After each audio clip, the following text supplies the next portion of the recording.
Till now, we've only talked about humans attaining moksha. But can an animal attain moksha?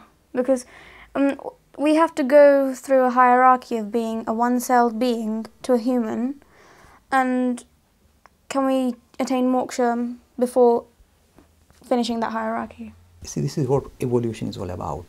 Because people sometimes, that's why we like Darwin, we like the idea of evolution. We are saying the thing that begins to start showing its colors as something different from matter is a living thing. And this living thing is not satisfied. It needs to become more and more complex. It's trying to express itself more and more. So it goes to the insect, plant, animal kingdom and continues. You see, it's at this stage, even this idea of an individual soul is very vague, because you can imagine, I mean, what kind of soul does a plant have, for example? But still it's living thing. So it's beginning to, in a very dull manner, beginning to show the spiritual dimension, but it's still there. And this process continues, evolution continues into the human kingdom.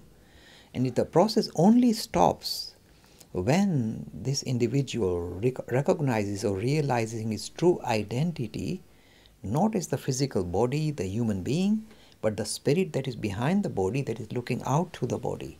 So the process requires, if you like, this knowing. The lovely way the Kathopanishad explains this, this beautiful Upanishad called the Kathopanishad that you study at A level, it says it's only the knowing self, that means an intelligent person, who recognizes his identity with the self, that allows him to free himself from the cycle of rebirth. So while you're in the animal body, you develop certain characteristics, very crude characteristics, very basic, that will force you to be reborn until you hit the human kingdom. And again, at the human kingdom, most of us operate at the animal level. I mean, how do you know? Just check out. I mean, most people live for eating, drinking, and burping. There's nothing more in life.